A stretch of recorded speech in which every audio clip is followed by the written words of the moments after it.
तो चलिए शुरू करते हैं। হাই আমার মিষ্টি বন্ধুরা, আমি শ্বেতা আর আমার চ্যানেল মিষ্টি কানেকশনে তোমাদের অনেক অনেক স্বাগত। আজকে ছিল পয়লা বৈশাখ, মানে বেঙ্গলি নিউ ইয়ার। আজকের দিনটাকে আমরা কীরকমভাবে হইচই করে কাটালাম চলো একটু শেয়ার করে নিই তোমাদের সাথে। সকাল সকাল মা ব্যস্ত হয়ে পড়েছে পুজোর কাজে।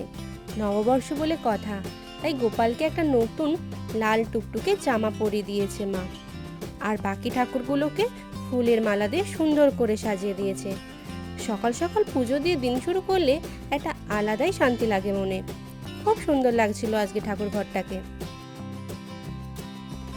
নববর্ষ ছাড়াও আজকের দিনটা আমাদের কাছে আরও একটা কারণে খুবই স্পেশাল। আজ বাপির জন্মদিন। জন্মদিন উপলক্ষে লাঞ্চের এই স্পেশাল আয়োজনটা করেছিল মা ও বোন মিলে। বাপির সাথে সাথে আমাদেরও লাঞ্চটা বেশ জমে গিয়েছিল। অন্য দিনের তুলনায় জন্মদিনের পায়েসটা খেতে দারুণ লাগে, তাই না? বাপির জন্মদিনটাকে আরও একটু স্পেশাল করতে সন্ধ্যাবেলায় চলে গিয়েছিলাম কেক আনতে। কোনটা ছেড়ে কোনটা নেব বুঝতেই পারছিলাম না। একটা চকলেট ফ্লেভারের কেক নিয়ে এসেছিলাম সেদিন। রাতে বাপির কাছ থেকে ফেরার পর সবাইকে নিয়ে কেক কেটে বার্থডে সেলিব্রেট করলাম।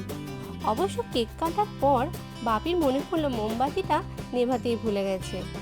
আজকের এই মিনি ব্লগ তোমাদের কেমন লাগলো অবশ্যই জানিও। দেখা হচ্ছে পরের ব্লগে।